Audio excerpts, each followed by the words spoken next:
ॐ रुद्राय नमः।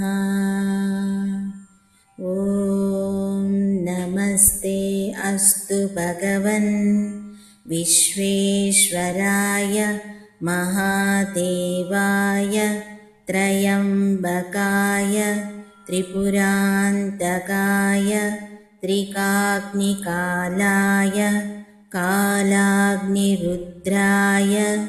नीलकण्ठाय मृत्युञ्जयाय सर्वेश्वराय सदाशिवाय श्रीमान्महादेवाय नमः। ఓం నమస్తే అస్తు భగవన్ అను మంత్రము మన సనాతన హిందూ ధర్మములో ప్రపంచమంతటా విభిన్న సంస్కృతులలో కొనియాడబడుతున్నది. ఈ మంత్రము 4 వేదాలలోని ఒకటైన యజుర్వేదములోని శ్రీ రుద్రము నుండి తీసుకొనబడినది. ఈ రుద్రాన్ని 2 భాగాలుగా విభజించారు. మొదటి భాగము యజుర్వేదములోని 16వ అధ్యాయమును నమకం అని, ఇందులో పదే పదే నమో అని ఉచ్చరిస్తారు. ఇక రెండవ భాగము 18వ అధ్యాయాన్ని చమకం అని, ఇందులో పదే పదే చమే అని ఉచ్చరిస్తారు.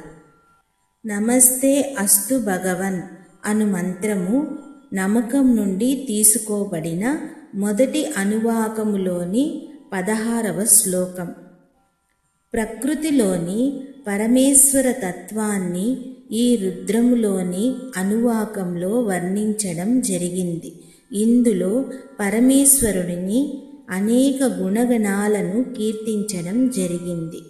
వేద పండితులు పూజలు హోమాలలో ఈ రుద్రమును పఠించడం యొక్క ముఖ్య ఉద్దేశము యజమాని రుద్రుడిని తన కోపమును శాంతపరచుకొని తనను కాపాడమని, తన పాపాలను హరించివేసి అన్ని విధాలుగా పురోగతి సాధించేలా మరియు అనారోగ్యము నుండి, నకారాత్మక దృష్టి దోషాలు, పీడల నుండి రక్షింపమని ఈ మంత్రమును విశేషంగా పఠిస్తారు. ఓం నమస్తే అస్తు భగవన్ విశ్వేశ్వరాయ మహాదేవాయ త్రయంబకాయ త్రిపురాంతకాయ త్రికాగ్నికాలాయ కాలాగ్నిరుద్రాయ నీలకంఠాయ మృత్యుంజయాయ సర్వేశ్వరాయ సదాశివాయ శ్రీమన్మహాదేవాయ నమః. ఓంకార రూపమైన నీ ఉనికి ఉన్నదని నమ్మకముతో నమస్కరిస్తూ, ఓ భగవానుడా, విశ్వానికి అధిపతి అయిన నీవు దేవతలలోనే మహాదేవుడవై సూక్ష్మము, భౌతికము మరియు కారణభూతమైనటువంటి 3 కన్నులు కలిగిన వాడవు. త్రిపురాసురుడు నిర్మించిన 3 లోకాలను జయించిన వాడవు. భూత భవిష్య మరియు వర్తమాన కాలాలను భస్మము చేయు కాలుడవు. కాలము అనే అగ్నిని వశపరుచుకున్న రుద్రుడవు. హాలాహలమును మింగిన నీలకంఠుడవు. మృత్యువును జయించిన ఈశ్వరుడవు. సర్వాంతర్యామి అయిన సర్వేశ్వరుడవు. సదా నీ నామస్మరణతో ఓ శివ, గౌరవమైన శ్రీమాన్ అను పదముతో ఓ మహాదేవ, నీకు మరొక మారు నమస్కారము.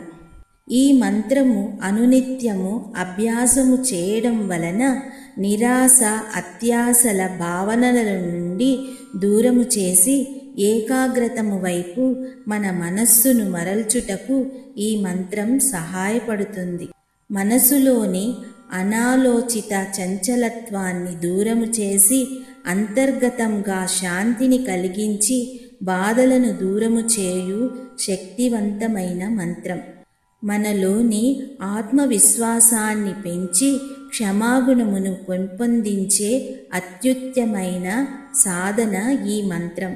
జీవితములో తప్పు చేసి పశ్చాత్తాపంతో బాధపడే వారికి ఈ మంత్రం సాధన వలన వారికి ఉపశమనం కలుగుతుంది. ఓం నమస్తే అస్తు భగవన్ విశ్వేశ్వరాయ మహాదేవాయ త్రయంబకాయ త్రిపురాంతకాయ త్రికాగ్నికాలాయ కాలాగ్నిరుద్రాయ నీలకంఠాయ మృత్యుంజయాయ సర్వేశ్వరాయ సదాశివాయ శ్రీమన్మహాదేవాయ నమః.